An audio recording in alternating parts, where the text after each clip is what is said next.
tocado profundamente nos últimos meses, né? Porque é um assunto que tem tocado na minha necessidade, uma necessidade pessoal que surgiu na minha vida, né? Mas, assim, antes de começar, eu queria fazer só uma pequena oração para a gente iniciar. Eu vou...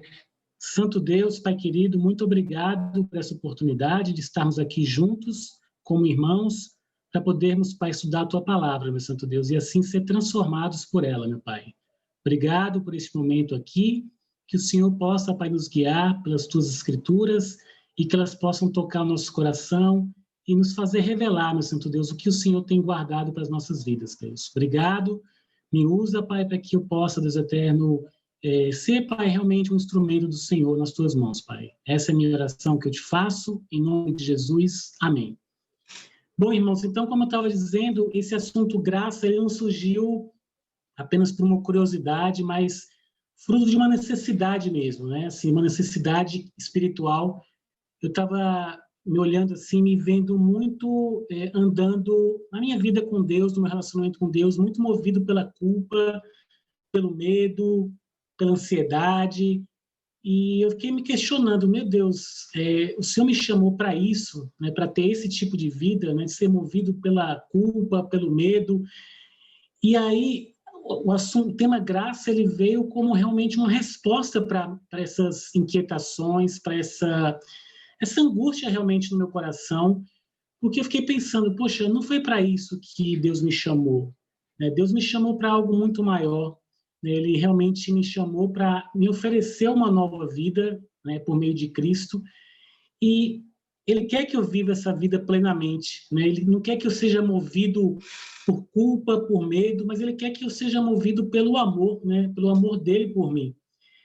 E a graça, irmãos, ela tem tudo a ver com esse assunto, porque, na verdade, a graça ela nos ajuda a compreender quem de fato nós somos sob os olhos de Deus, sob a lente de Deus, né, sob a ótica de Deus, para que a gente deixe de viver conforme o que a gente pensa sobre nós mesmos e a gente passe a, de verdade, viver de acordo com o que o próprio Deus revela sobre quem somos nós, né? Para mim, essa é a essência da graça.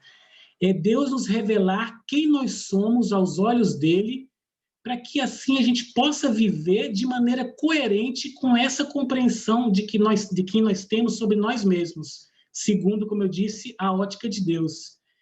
E quando nós nos deparamos com esse olhar que Deus tem para nós, para as nossas vidas, e não aquela vida que nós imaginávamos que era a vida que nós tínhamos, que realmente era a vida verdadeira, quando a gente começa a se enxergar sobre esse olhar de Deus, aí que começa uma profunda transformação nas nossas vidas. E como fruto disso, é que nós vamos ter realmente uma vida verdadeira.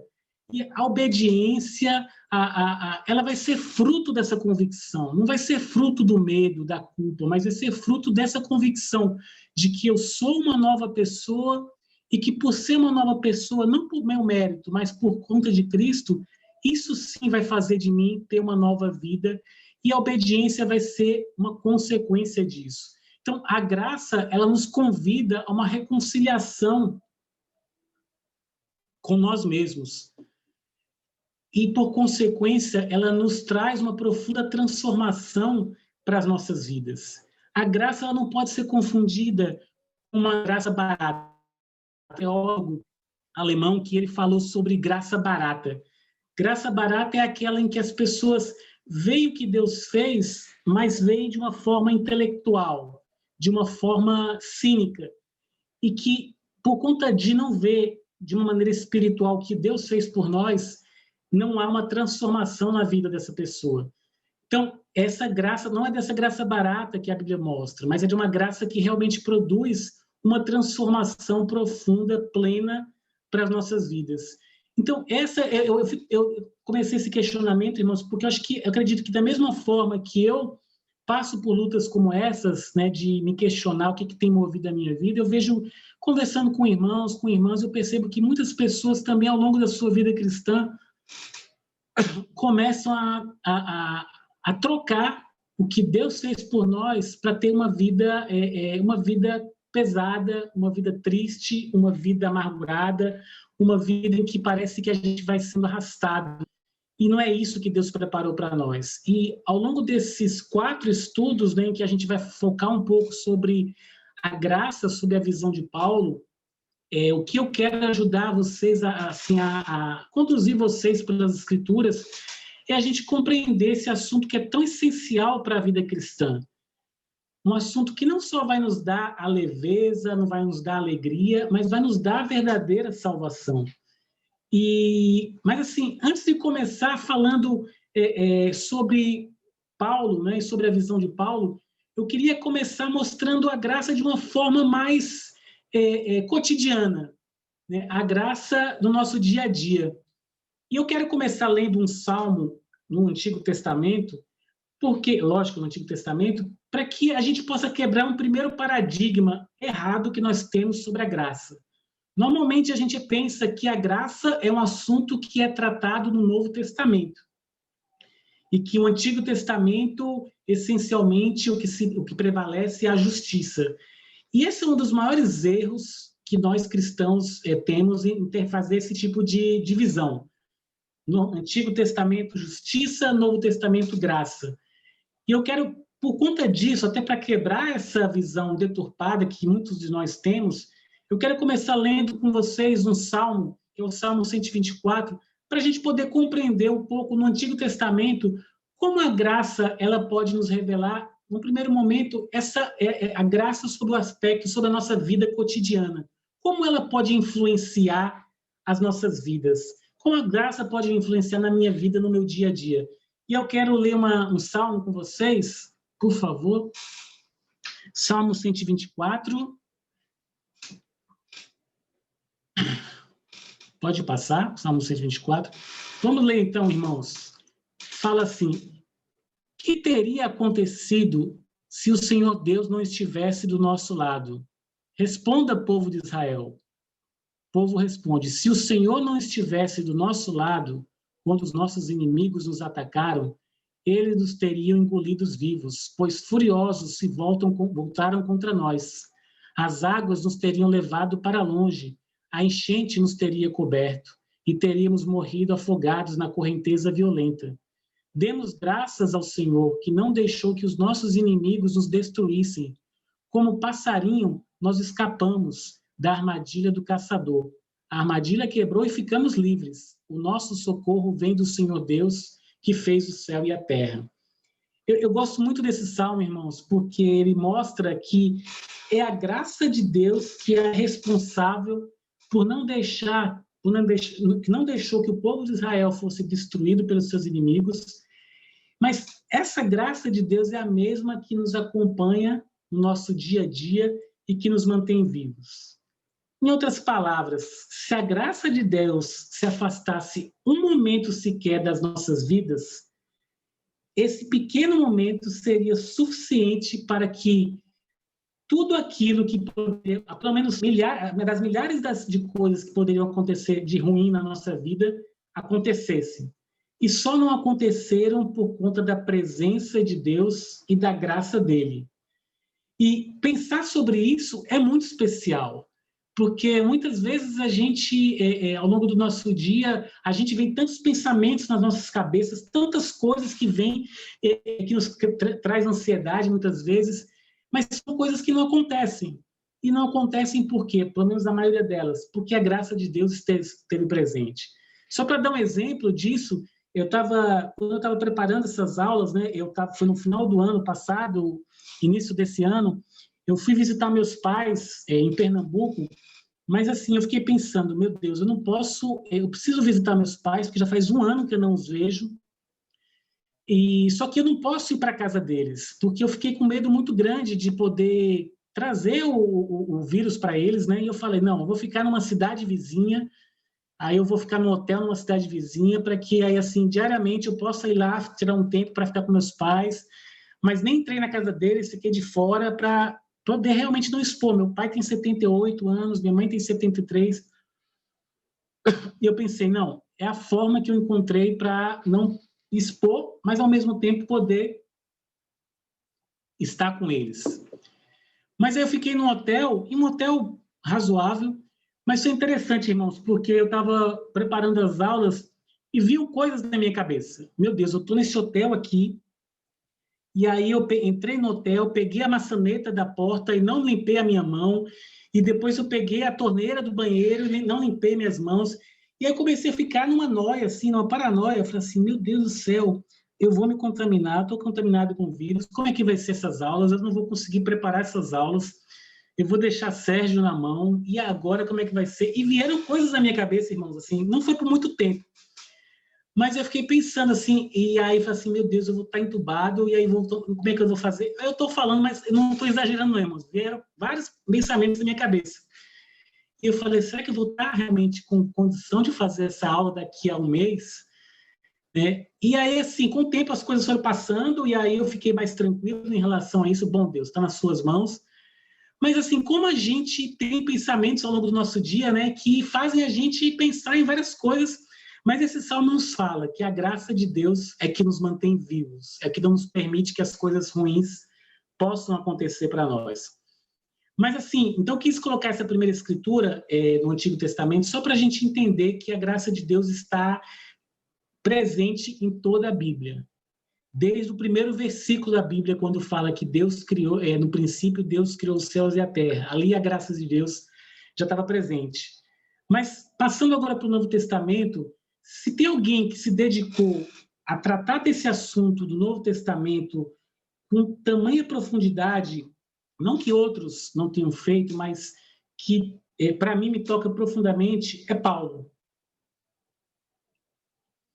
Dá para a gente perceber como a história, e a gente para pensar, irmãos, a história de Paulo conta muito por que a graça de Deus foi algo tão importante na vida dele.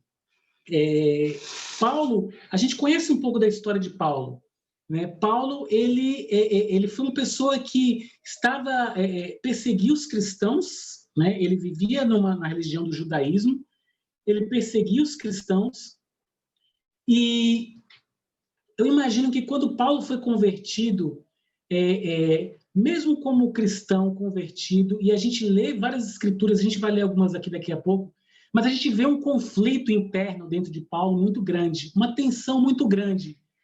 De um lado, o Paulo agora é um novo homem, mas, por outro lado, as sombras do passado de Paulo, das coisas ruins que ele tinha feito, das ordens que ele deu para matar pessoas que eram cristãs. E eu imagino como aquele conflito mexia com Paulo. E não foi algo transitório, mas a gente vê ao longo de todas as cartas de Paulo essa tensão entre quem é Paulo com Cristo, mas quem foi o Paulo do passado, aquele Paulo atormentado pela culpa, pelo medo. E isso realmente tocou muito Paulo, a ponto de ele realmente trabalhar esse assunto da graça com tanta profundidade, com tanta riqueza, porque realmente está muito ligado à própria vida dele. E eu quero ler com vocês uma escritura, pode passar, em 1 Timóteo, capítulo 1, versículo 12 ao 16. Essa aqui, ela reflete um pouco a tensão de Paulo, o conflito de Paulo. Dou graças a Cristo Jesus, nosso Senhor, que me considerou fiel, designando-me para o ministério. A mim que anteriormente fui blasfemo, perseguidor e insolente, mas alcancei misericórdia, porque o fiz por ignorância e na minha incredulidade. Contudo, a graça de nosso Senhor transbordou sobre mim, juntamente com a fé e o amor que estão em Cristo Jesus. Esta afirmação é fiel. Essa afirmação é fiel e digna de toda aceitação. Cristo Jesus veio ao mundo para salvar os pecadores, dos quais eu sou o pior. Mas por isso mesmo alcancei misericórdia, para que em mim, o pior dos pecadores, Cristo Jesus demonstrasse toda a grandeza da sua paciência, usando-me como um exemplo para aqueles que nele haveriam de crer para a vida eterna. Então, aqui a gente percebe um pouco essa tensão de Paulo sobre a vida dele, sobre a graça de Deus, né? E ele expressando que ele anteriormente foi blasfemo, perseguidor e insolente, mas que em Cristo ele alcançou misericórdia. Tem uma outra escritura que está em 1 Coríntios 15, do 3 ao 11, que ele fala assim: pois o que primeiramente lhes transmiti foi o que recebi, que Cristo, perdão, só um minutinho, que Cristo morreu pelos nossos pecados, segundo as Escrituras, foi sepultado e ressuscitou ao terceiro dia, segundo as Escrituras. E apareceu a Pedro e depois aos 12. Depois disso apareceu a mais de 500 irmãos de uma só vez, a maioria dos quais ainda vive, embora alguns já tenham adormecido. Depois apareceu a Tiago e então a todos os apóstolos. Depois destes apareceu também a mim, como a um que nasceu fora do tempo, pois sou o menor dos apóstolos e nem sequer mereço ser chamado apóstolo, porque persegui a igreja de Deus. Mas pela graça de Deus sou o que sou. E sua graça para comigo não foi em vão. Antes trabalhei mais do que todos eles, contudo não eu, mas a graça de Deus comigo. Portanto, quer tenha sido eu, quer tenham sido eles, é isto que pregamos, e é isto que vocês creram. Então, essas escrituras aqui, a gente percebe o conflito de Paulo e como ele conseguiu resolver esse conflito dentro dele. E ele fala claramente que foi a graça de Deus. A graça de Deus, e nessa segunda escritura ele fala, depois de tudo que ele coloca sobre si mesmo, como o pior, como uma pessoa que foi, ele fala aqui,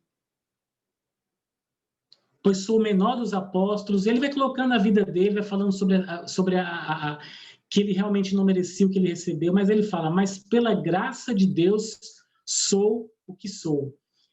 Aqui a gente vê que Paulo ele realmente conseguiu resolver esse conflito, né, ser acusado pela culpa, pelo medo e por tantas outras coisas ruins. Foi a graça de Deus que deu a paz para Paulo. E ele fala, pois pela graça de Deus sou o que sou. Então, e é interessante porque Paulo aqui coloca pela graça de Deus sou o que sou, e a gente lembra de uma escritura lá em Êxodo, quando Deus se define como sou o que sou, eu sou o que sou. E não é por acaso que Paulo está falando aqui, esse sou o que sou. Porque, na verdade, Paulo está dizendo que a graça de Deus trouxe para ele uma nova identidade. Aquela vida que ele tinha por causa de Cristo, aquela vida não existia mais. Lógico que os conflitos vinham na mente dele. Se a gente pega até mesmo a carta de Paulo aos Romanos, que ele fez provavelmente mais de 20 anos como cristão já, mas ali ele também fala sobre as tensões dele. Romanos 7, para mim, é bem claro sobre isso, sobre as lutas que ele ainda tinha. Mas Paulo, ele trabalhou esse medo, essa culpa, coisas que, como eu falei para vocês, também estavam me atormentando, e hoje em menor grau, mas por vezes aparecem, mas ele fala que a graça de Deus é que deu realmente a transformação para a vida dele, porque a graça de Deus disse para ele, você agora é uma nova pessoa, né? Você agora eu sou o que sou. E é interessante, é como se ele falasse assim, que a graça de Deus permitiu que ele agora se tornasse um só com o próprio Deus, né? Isso não é um palpite. A gente pode ler mais duas escrituras, Paulo falando sobre isso. Em Colossenses 3, versículo 3, ele fala assim, pois vocês morreram, e agora a sua vida está escondida com Cristo em Deus. Gálatas 2:20 diz assim, fui crucificado com Cristo, assim já não sou eu quem vive, mas Cristo vive em mim. E a vida que eu agora vivo no corpo, vivo-a pela fé no Filho de Deus, que me amou e se entregou por mim. Então, a graça de Deus, ela é capaz de nos ajudar, irmãos, a lidar com os nossos conflitos, por piores que eles sejam. Eu acredito que cada um de nós aqui, mesmo como cristão, tem algumas coisas do nosso passado que nos acompanham, que talvez nos acusem, talvez nos deixem para baixo, talvez nos deixem ansiosos, talvez nos deixem preocupados, tensos. Mas o que essa escritura fala para nós, né? O quanto, na verdade, o presente que Deus nos deu, de não realmente nos ter dado uma nova vida para que nós pudéssemos experimentar essa nova vida e não precisássemos ser mais reféns do passado, reféns daquilo que nos atormentava e que o próprio Paulo fala, na cruz, todas essas coisas, elas ficaram pregadas na cruz. Elas não mais existem, elas não devem mais influenciar as nossas vidas. Eu sei que talvez a gente vai demorar um tempo ainda para lidar com essas coisas, mas quando a gente tem perspectiva, o que Paulo fala, que nós temos uma nova vida escondida com Cristo, fica muito mais fácil da gente lidar com essas nossas mazelas, com essas nossas culpas, com essas coisas que ficam ainda nos atormentando como fantasmas, nos cercando. E, na verdade, as cartas de Paulo, pelo menos as que a gente vai ler, de Gálatas e Romanos, ele trabalha em duas premissas, irmãos, que são bem simples.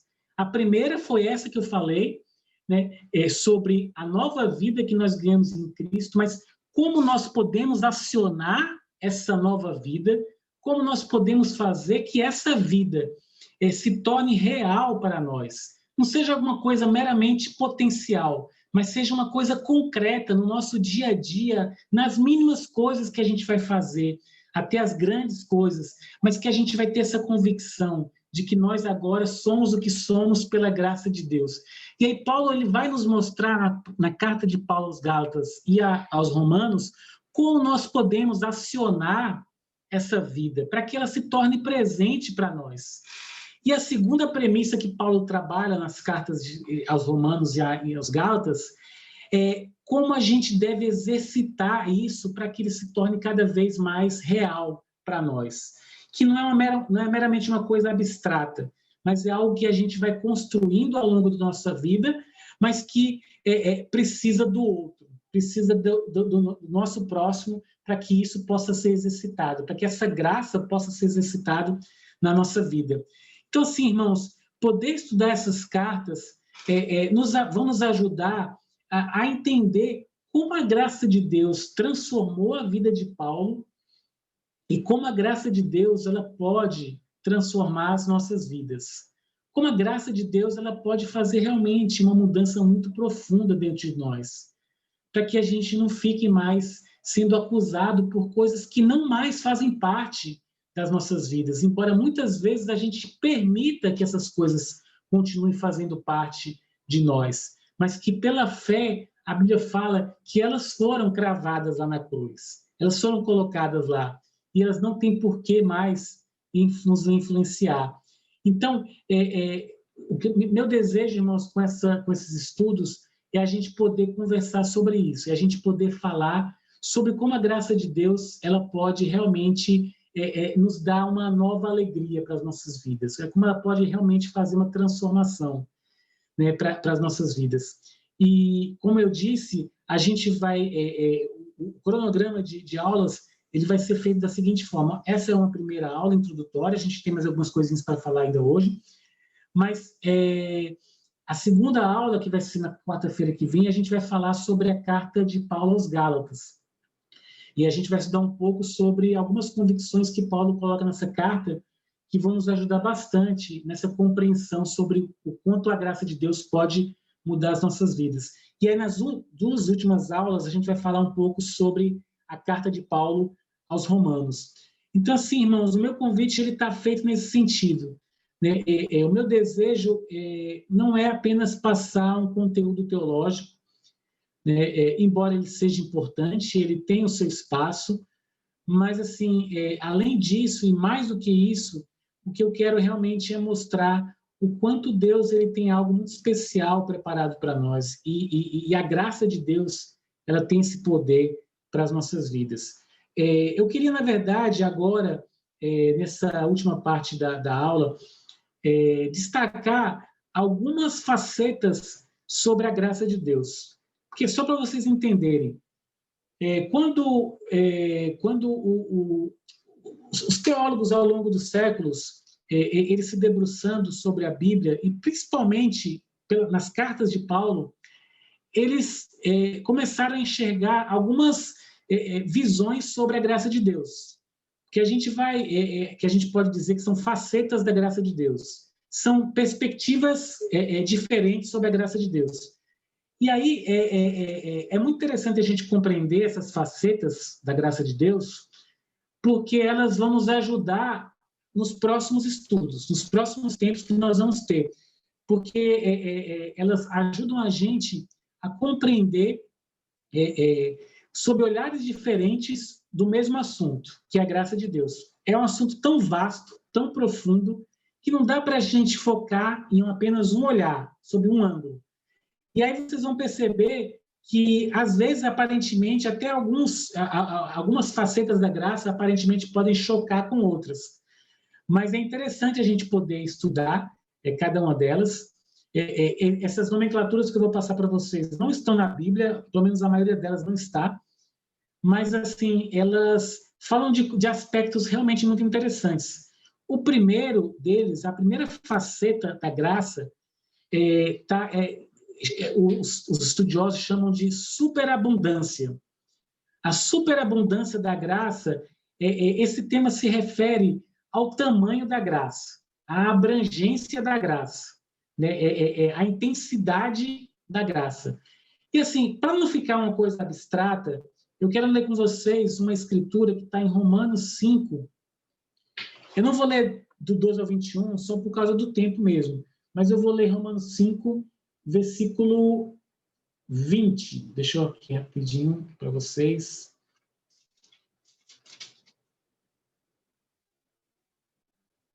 Fala assim: a lei foi introduzida para que a transgressão fosse ressaltada, mas onde aumentou o pecado, transbordou a graça.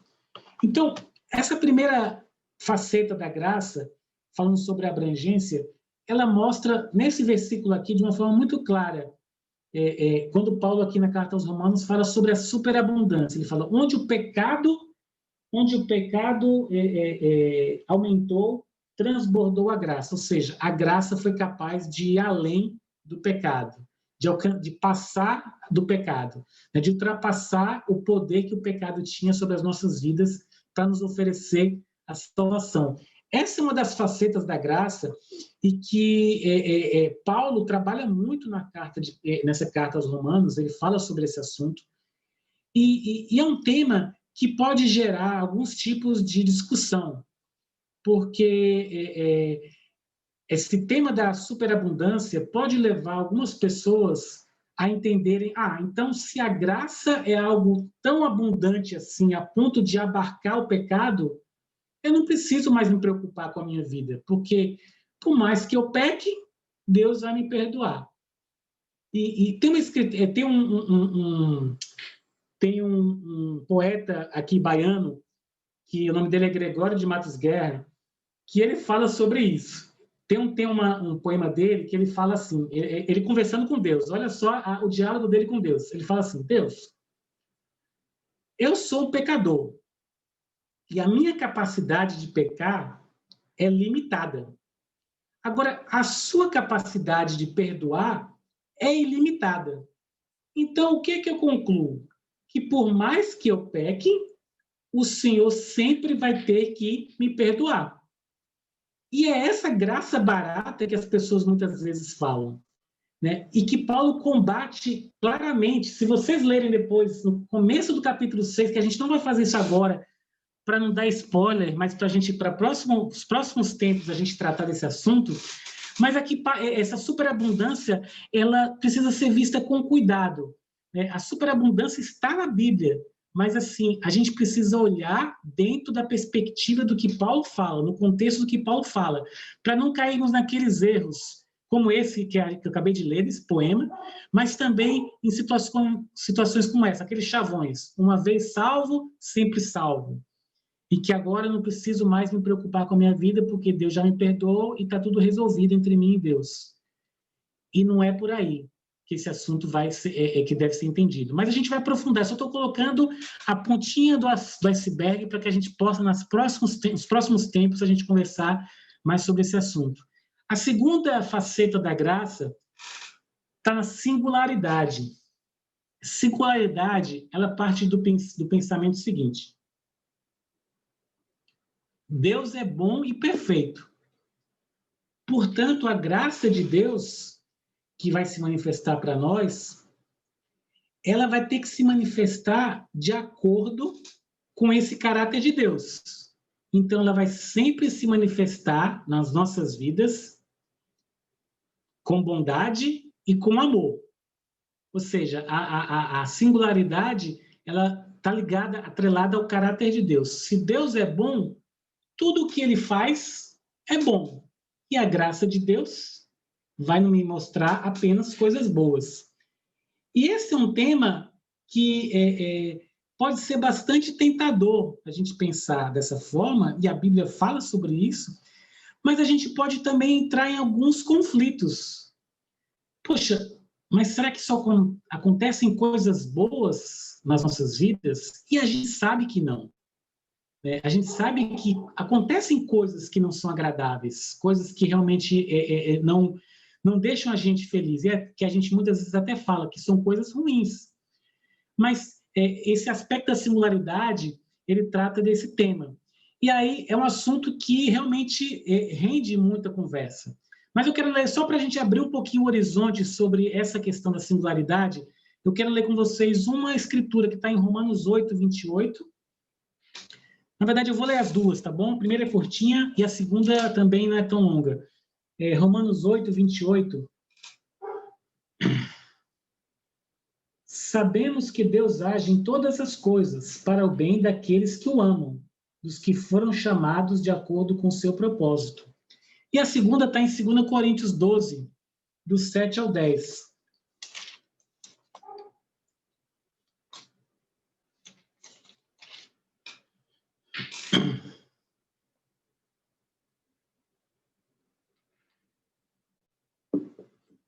Fala assim: para impedir que eu me exaltasse por causa da grandeza dessas revelações, foi-me dado um espinho na carne, um mensageiro de Satanás para me atormentar.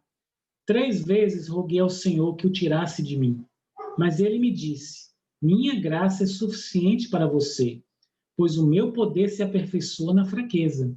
Portanto, eu me gloriarei ainda mais alegremente em minhas fraquezas, para que o poder de Cristo repouse em mim.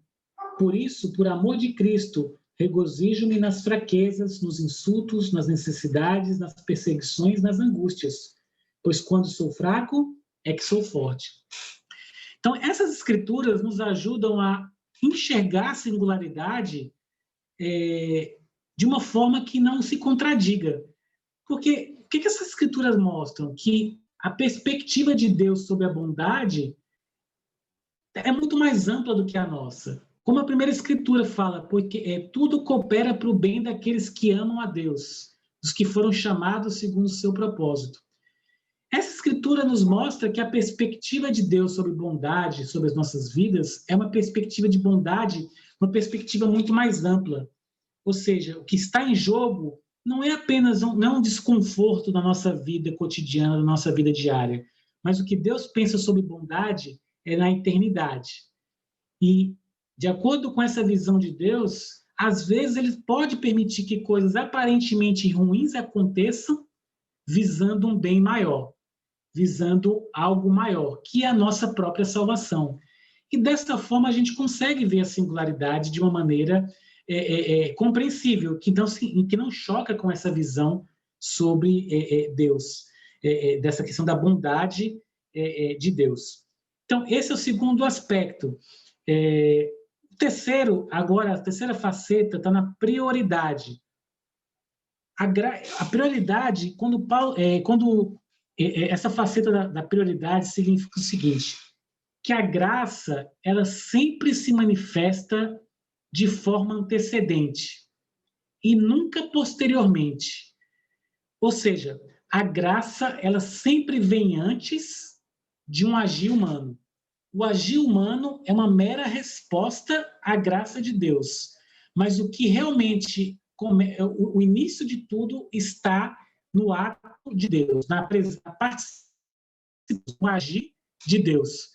E uma escritura que, para mim, ela me fala, me explica bastante esse pensamento da prioridade, está em 1 João, capítulo 4, versículo 10 e 11.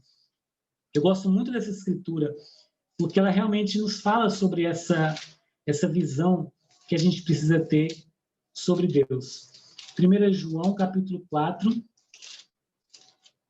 versículo 10 e 11.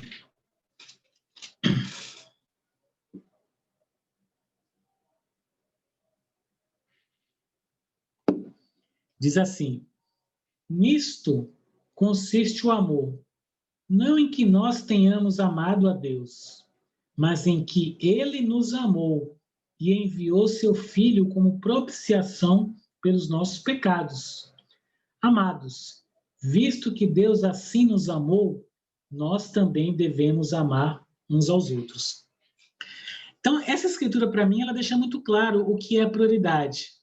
Ou seja, não somos nós que vamos amar as pessoas em primeiro lugar, mas o que acontece é exatamente o contrário.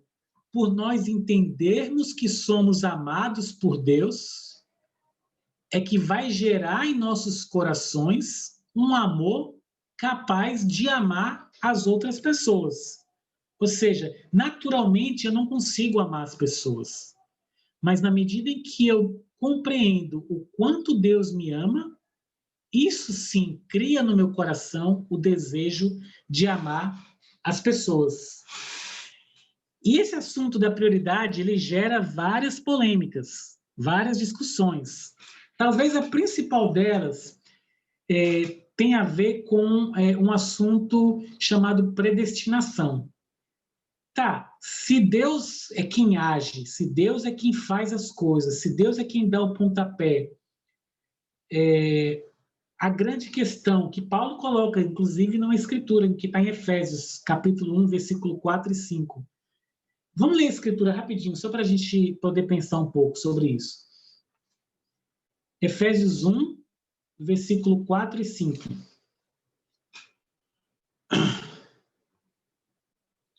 Paulo fala assim, Efésios 1, 4 e 5. Porque Deus nos escolheu nele antes da criação do mundo para sermos santos e irrepreensíveis em sua presença. Em amor nos predestinou para sermos adotados como filhos por meio de Jesus Cristo, conforme o bom propósito da sua vontade. Então, tá bom aqui. Essa escritura aqui, eu acho incrível, eu amo essa escritura, mas ela abre espaço para um debate. Se Cristo nos escolheu antes da criação do mundo para sermos santos e irrepreensíveis, e que nós somos predestinados, em amor nos predestinou para sermos adotados como filhos. A grande questão é, se Deus fez tudo isso, o que cabe a mim fazer? Onde é que está a minha liberdade de agir? Inclusive para rejeitar esse desejo, esse plano que Deus tem para mim. E aí a gente entra numa questão que eu não vou agora tratar, porque assim não é o tema, mas é só para deixar uma provocação para nós aqui, e onde que entra o livre-arbítrio nessa questão. A ponto de Deus ele ter um poder tão grande, de, como ele fala, de ter nos escolhido antes da criação do mundo e ter nos predestinado para sermos filhos, onde que entra a liberdade humana, o agir humano, a ação humana. Então, essa é uma provocação para a gente poder conversar depois. Aqui eu estou querendo fazer essas provocações também, porque fica mais rico o debate. Eu não tenho uma resposta clara para isso. Eu tenho uns pensamentos, mas assim, não é algo que eu quero deixar como provocação para nós, para a gente poder depois discutir. Um outro aspecto da graça está que os autores falam sobre a incongruência. O que é incongruência?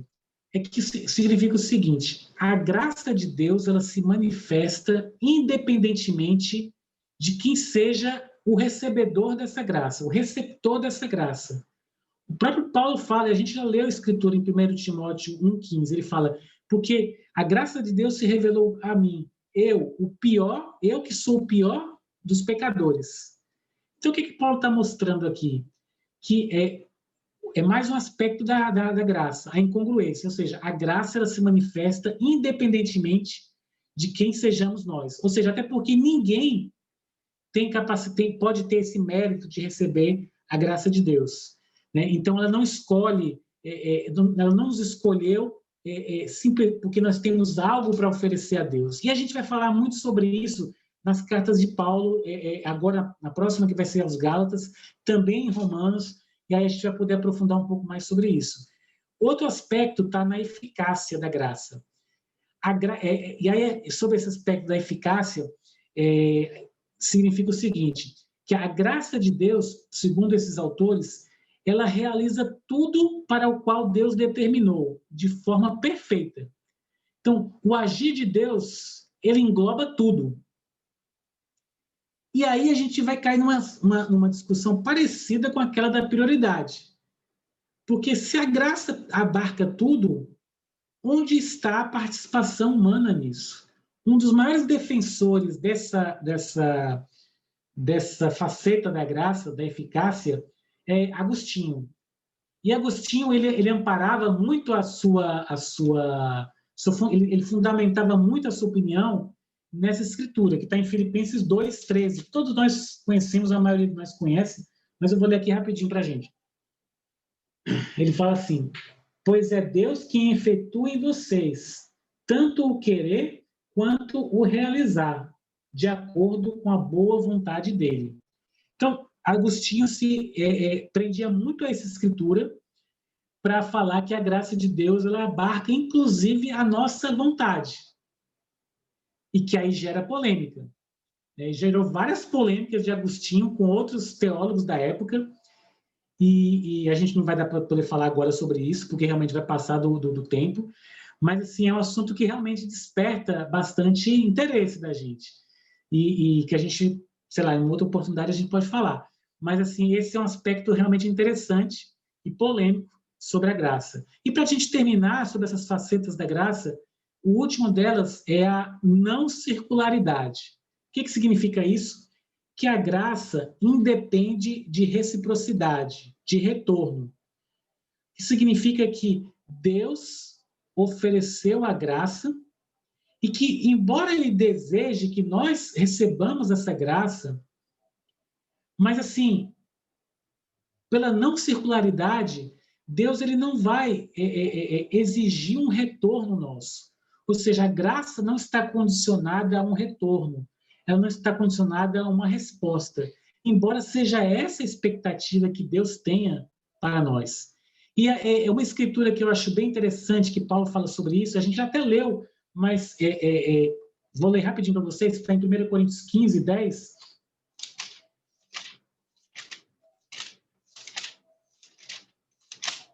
1 Coríntios 15, versículo 10. Fala assim, ele diz assim, mas pela graça de Deus sou o que sou, e a sua graça para comigo não foi inútil.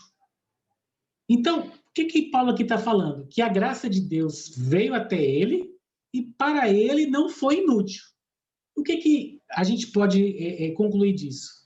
Que a graça de Deus pode vir para a vida de uma pessoa e não produzir uma transformação na vida dela. Ou seja, não haver um retorno dessa graça. E aí isso está dentro da nossa liberdade, né? da liberdade, do livre-arbítrio que Deus nos dá. E aí vocês começam a perceber que esses conceitos, essas facetas da graça, elas se chocam. Porque a gente falou sobre duas facetas, que foi a prioridade e a eficácia, que falavam sobre colocavam em dúvida essa liberdade humana. Mas esse aspecto aqui sobre a não circularidade, ela já nos dá um outro enfoque, né? E Paulo falando sobre isso, na medida em que ele fala que a graça para ele não foi inútil, o que implicitamente fica o quê? Nos dá a entender que pode se tornar inútil na vida de muitas pessoas.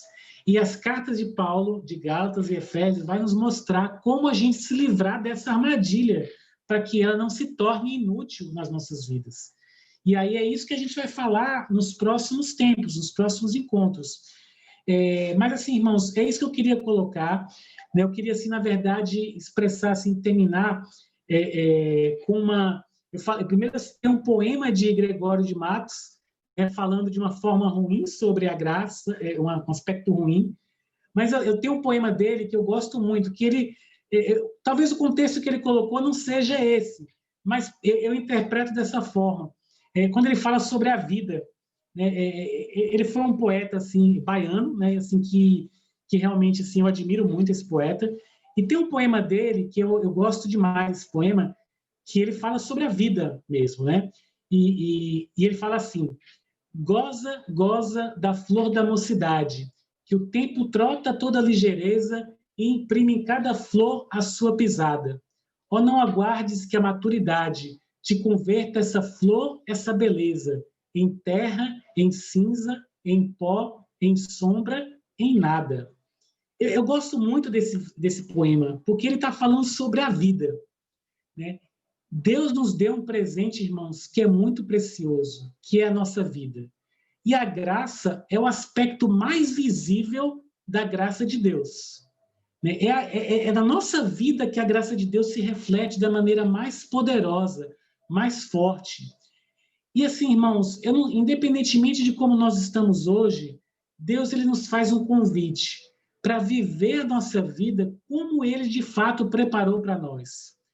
E na medida em que a gente se permitir conhecer a graça de Deus, como Paulo se permitiu conhecer, e mesmo sendo um homem tão ruim como foi Paulo, e se transformou em quem se transformou, com a mesma profundidade que a vida de Paulo foi transformada, eu creio que a nossa vida pode ser transformada profundamente.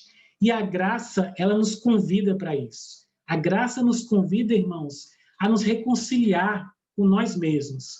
A graça, ela nos convida a realmente experimentar o melhor que a vida deu para nós, que Deus preparou para nós.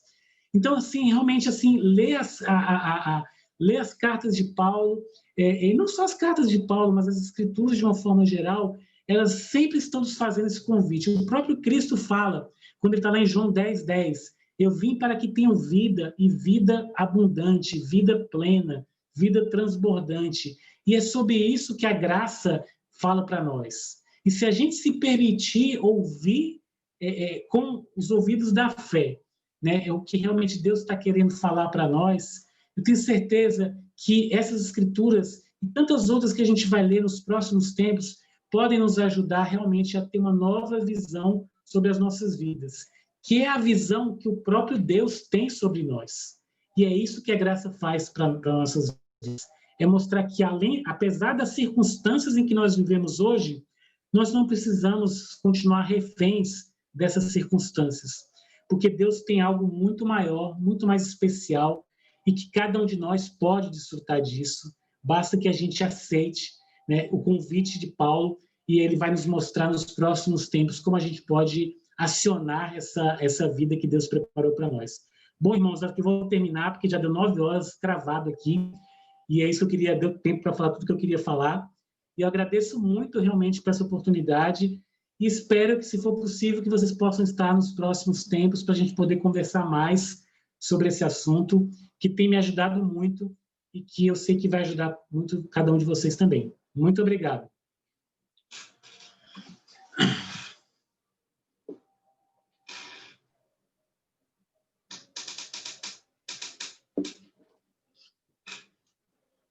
Obrigado, Glaucio.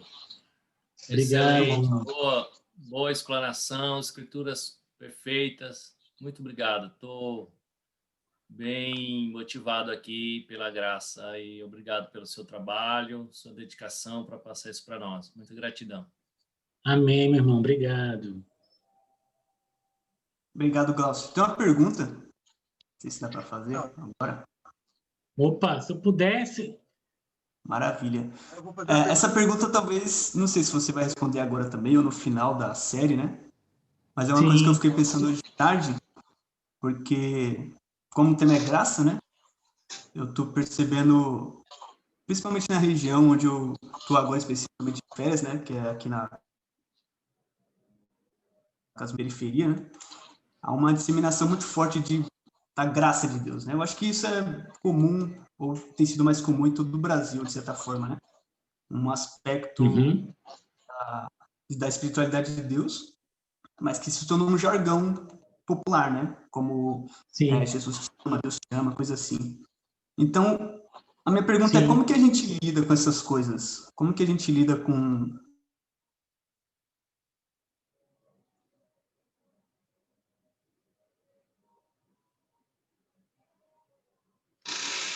Congelou, né? Glaucio, acho que ele não conseguiu terminar a pergunta, mas acho que dá para responder até onde ele foi, né? Sim, sim.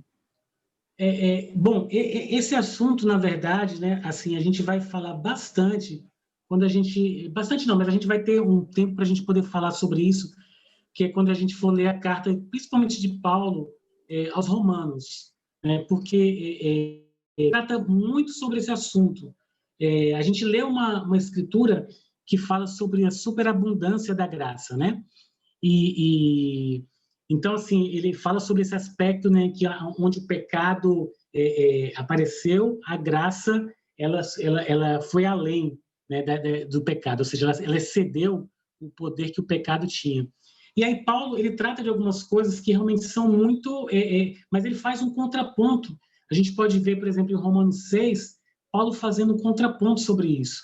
Mas, assim, respondendo de uma maneira bastante rápida, para a gente também não poder queimar, né, o tempo, mas a verdade é assim, o assunto da graça de Deus, ele trabalha uma visão de que, na medida em que você compreende o que Deus fez por você, na medida em que você compreende a transformação que Deus fez na nossa vida, o que Cristo fez por nós, né, é impossível que a gente não tenha a nossa vida transformada pela graça de Deus, né? Então, assim, a graça de Deus, ela é algo tão poderoso que Paulo mostra nas Escrituras, é que é algo tão poderoso que, na medida em que a gente compreende profundamente o que ela fez nas nossas vidas, é impossível a gente ficar indiferente para ela. É impossível a gente ficar, não ter uma transformação nas nossas vidas. Mas, assim, é um assunto que realmente eu pediria um pouquinho da sua paciência para a gente poder tratar isso lá quando a gente for falar, principalmente da carta de Paulo aos Romanos, né? Porque aí a gente vai poder falar um pouquinho melhor sobre isso. Ô, Glaucio. Oi, Pedro. Então, a graça de Deus, a gente pode comparar ela com o Espírito Santo? É uma das formas em que a graça se manifesta, na verdade, né? Assim, porque na verdade a graça de Deus a gente vai ver na carta de Paulo aos Efésios, né? Perdão, aos Gálatas, ele falando sobre isso, né? Que quando Deus ele age através da sua graça, uma das formas desse agir pela graça é por meio do Espírito de Deus. Então, sem dúvida que o Espírito de Deus ele é uma das manifestações da graça dele.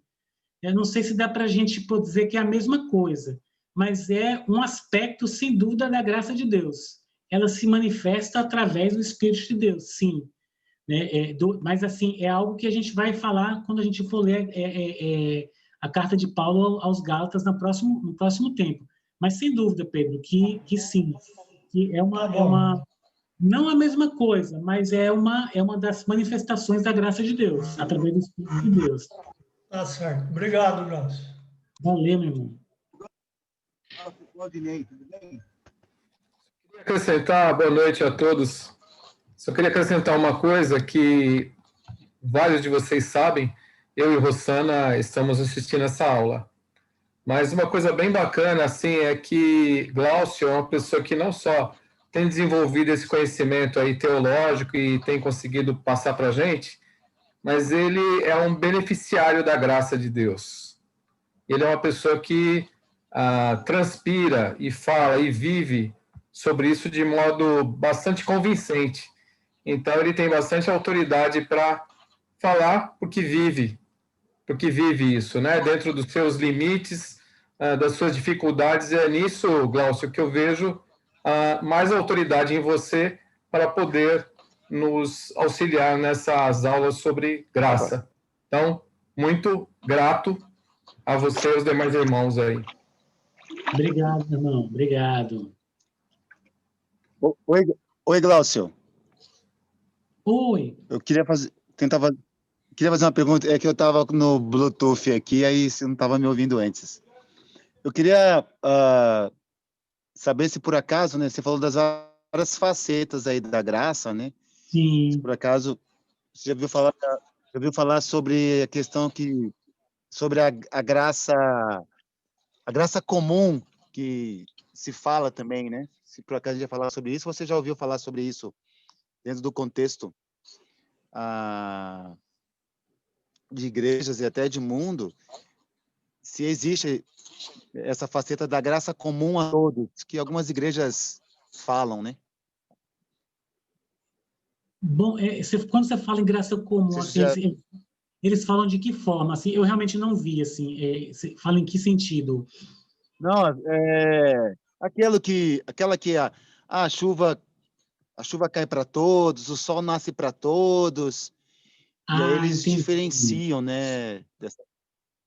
Eles diferenciam sobre essa questão que você até falou dos eleitos, e que é meio polêmico também, e a predestinação, para dizer sobre a graça que alcança, né? A graça irresistível, né? Que eles falam, a graça irresistível, né? Entendi. Mas era isso. Assim, não entendi. Porque, assim, na verdade, quando eu preparei esse assunto, eu fui eu me baseei basicamente num livro chamado, não sei se vai dar para vocês verem aqui, mas o livro é esse aqui, Paulo e o Dom, né? E aí, assim, na verdade, esse livro aqui, ele fala sobre a graça de Deus, sobre essa visão de Paulo, né? E tratando sobre esse contexto das cartas de Paulo, né? Como eu falei, principalmente Gálatas e Romanos, né? Então, sobre esse aspecto da graça comum, não é um aspecto que ele aborda tanto, entendeu, Claudinei? Então, a gente trata realmente não... Porque as cartas de Paulo, elas realmente são, como elas são mais voltadas propriamente para os cristãos mesmo, então, assim, não foi tratado dessa questão da graça comum. Então, essas facetas que eu destaquei são aquelas que realmente são mais voltadas para as cartas de Paulo, né? E aí, realmente, sobre esse aspecto da graça comum, não é um assunto que a gente ia tratar nisso aí, entendeu? Porque realmente eu fiquei mais voltado para as cartas de Paulo mesmo, entendeu? Bom, tá ótimo, eu agradeço, obrigado, eu aprendi muito, sem problema nenhum com isso. Tá bom? Muito Tá obrigado bom. mesmo. Obrigado, meu irmão.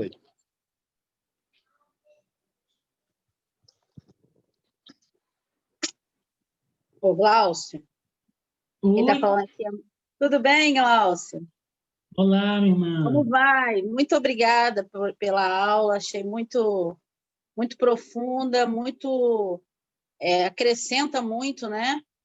E achei também uma coisa que você falou muito interessante sobre essa graça barata, né?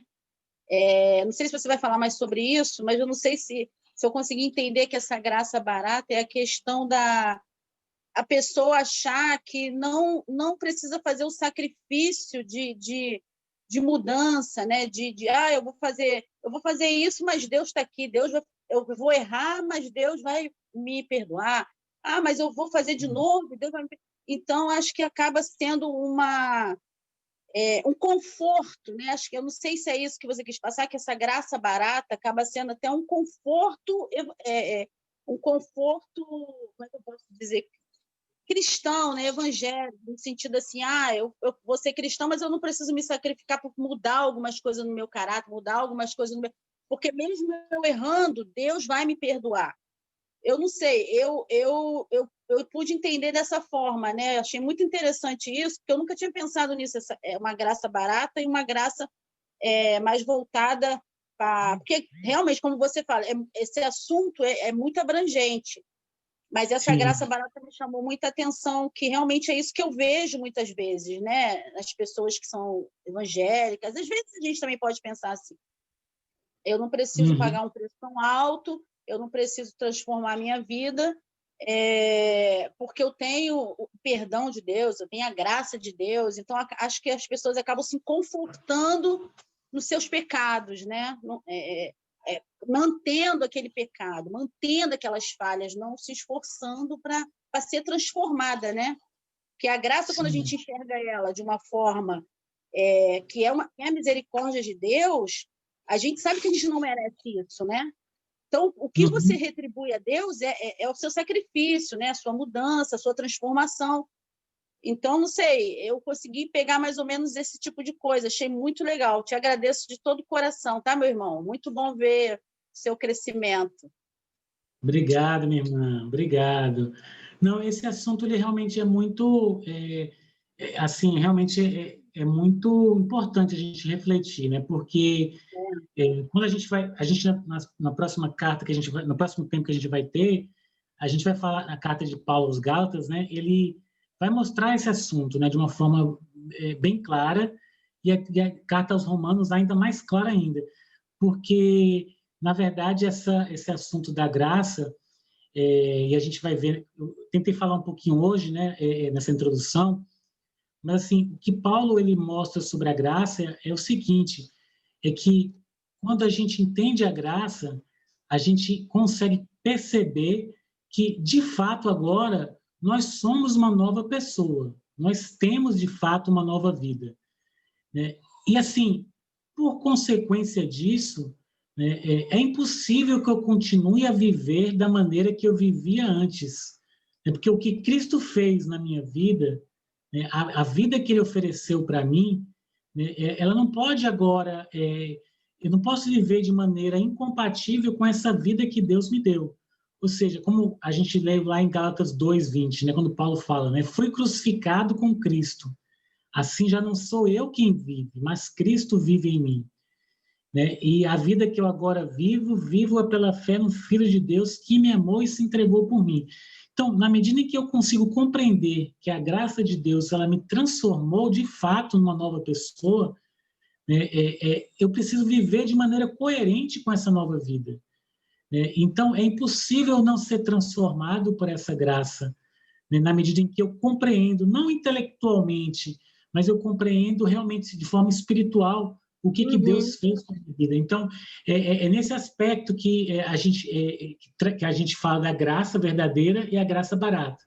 Essa graça barata que não transforma, como você mesma disse, traz um conforto, traz massageia o nosso ego, mas não traz uma transformação. Mas o que Paulo quer dizer também é que não vai ser fruto do meu esforço próprio essa transformação, mas vai ser fruto da minha fé que, de fato, agora eu sou uma nova pessoa e que, por conta disso, eu vou mudar. Não vai ser a minha força humana que vai fazer essa mudança, mas é a minha fé de que eu realmente sou uma nova pessoa que vai me capacitar, vai me habilitar a conseguir fazer as mudanças na minha vida. Ou seja, Deus vai agir na minha vida porque eu tenho essa fé na transformação que Ele fez na minha vida, né? Então, eu acho que é isso que é mais assim tocante quando a gente fala da graça de Deus, principalmente na perspectiva de Paulo, né? Não é o esforço humano, mas é realmente algo que vem da nossa fé, no que Deus fez por nós. Amém, obrigada. Obrigado. Boa noite. Nilda falando. Oi, Cláudio. Boa noite. Oi, quem está falando? Oi, Nilda. Nilda. Oi, queria agradecer a sua aula, viu? Muito bom, muito obrigado. Obrigado. Pensando em Paulo, né? Paulo, ele sofreu muito. Paulo, ele teve uma vida bastante difícil, bastante limitada. E é desafiante, né? Ver pessoas com muitos desafios ensinando sobre a graça. Porque a graça, Sim. no primeiro momento, me parecia que só era possível para quem não tinha problema, para quem não tinha dificuldade. E aí eu vejo esse reflexo em você, como o Isildo falou, né? Uma pessoa com muita autoridade para falar sobre graça, porque vive por meio dela. Então, muito obrigada por você abrir, ensinar, compartilhar. E eu fiquei muito feliz, né, quando eu vi que você ia fazer essas aulas com esse tema. Porque 2020, até como o irmão falou, acho que o Luiz Felipe, todo mundo está falando sobre graça agora, né? Parece que virou um assunto comum. Mas 2020 foi um ano de pandemia, um ano de dificuldades para todos. Não teve quem não foi atingido de alguma maneira, né, em graus diferentes, pelo coronavírus. Sim. E ainda estamos. E nesse ano de dificuldade, de sofrimento, é comum se esquecer da graça. Né? O sofrimento, ele me parece que ele faz isso, né? Pelo menos comigo, esquecer da bondade de Deus. E o tema e o entendimento da graça, ele vai restaurando isso. Essa compreensão do amor de Deus que independe das circunstâncias. E que mesmo em circunstâncias difíceis, é possível acionar essa bonança que você está falando. Então, eu fiquei muito feliz com o tema, fiquei muito feliz com a aula. Eu vejo que é Deus realmente me preparando para crescer nesse assunto. Foi um tema bastante falado na nossa igreja em casa, no ano de 2020. Foi um assunto que muitas vezes nos libertou, nos tirou de poço profundo, de dúvida, de tristeza, de medo, de insegurança. Então, estou muito feliz. E uma coisa que eu queria perguntar para você, se naquele tópico lá da superabundância, né, que você citou, se você vai fazer alguma relação com a graça barata, no sentido de que a graça não é de graça, né? Cristo pagou com o sangue dele. E nós só temos a graça por causa desse sangue. Então, por isso que não foi barato. É de graça para mim, mas não é barata. Se você nesse tema, você pode falar alguma coisa sobre isso. Esse assunto a gente vai falar, Nilda, só para não avançar agora, né? Para quando a gente for ler a carta de Romanos, né? E aí a gente vai tratar um pouquinho sobre esse assunto, entendeu? Aí te pedir para esperar só um pouquinho para não queimar o filme, para depois não, viu? Mas aí vou tratar assim desse assunto da superabundância e também fazer esse contraponto também com a graça barata e com essa questão, entendeu? Ótimo. Obrigada, Glaucio. Obrigado, minha irmã.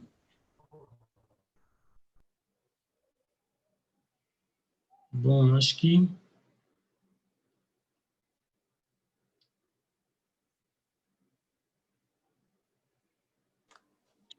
Bom, se ninguém tiver mais nenhuma pergunta, eu vi que o Williams abriu. Você vai perguntar algo, Williams? Opa, boa noite. Tudo bom, irmãos? Boa noite. Boa noite. Glaucio, eu só tenho que agradecer a Deus, cara, porque eu gosto muito da história de Paulo e o que você trouxe para nós é como o Isildo mesmo falou, você tem autoridade para falar de graça, né? E da forma que você coloca isso para nós, eu que te conheço, né? Eu que faço parte, queira ou não, diretamente ou indiretamente do teu convívio, eu vejo que Deus, o quanto ele tem te empoderado, cara, né? De graça, que tem colocado muito amor, muita compreensão, e eu sou um privilegiado, cara.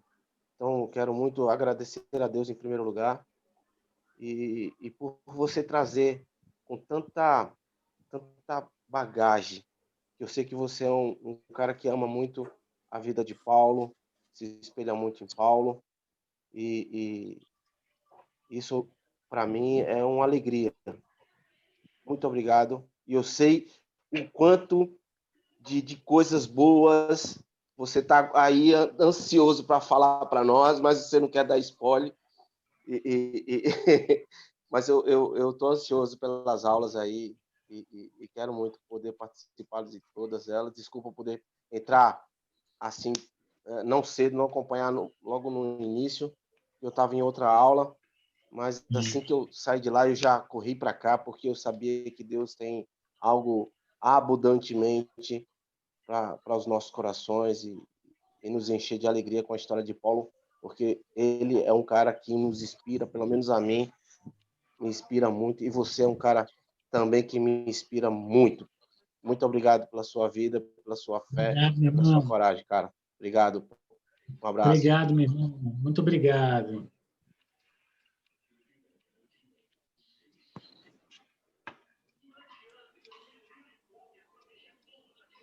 Damasceno, o seu está aberto. Você vai perguntar algo? Não. Só agradecer ao Glaucio, a aula, as explanações. Obrigado, muito obrigado, Glaucio. Obrigado, meu irmão. Legal, pessoal. Eu acho que quem tinha as perguntas já fez. Eu queria só, mais uma vez, agradecer o Glaucio. Muito especial saber que esse tema veio das suas reflexões pessoais, da maneira como você foi buscar em Deus suas respostas e está podendo compartilhar isso conosco. Encoraja muito também ver ao depoimento dos irmãos que te conhecem diretamente e como sua vida reflete o que você está ensinando. Isso é um encorajamento muito grande para nós. Então, realmente queria te agradecer. Eu sei que você está deixando um monte de... lançando coisas que vão ser respondidas nas próximas aulas. Você é um grande provocador, porque eu sei que você deixou assuntos bem delicados aí para serem tratados, mas isso nos anima bastante. E eu estou realmente bem animado para as próximas aulas. Queria só lembrar o pessoal que talvez esteja assistindo pela primeira vez, essas aulas elas ficam gravadas, então se você quiser rever, assistir essa e as outras que já foram, elas estão lá no YouTube da Igreja de Cristo de São Paulo, no setor oeste, tem uma playlist que é Escola Bíblica. Então, amanhã ou logo depois, essa aula do Glaucio também já vai estar disponível. E já convido vocês para a semana que vem, no mesmo horário, a gente está juntos aqui para continuar com a aula do Glaucio. Obrigado, boa noite a todos, irmãos. Boa noite, irmãos. Obrigado, boa noite. Obrigado,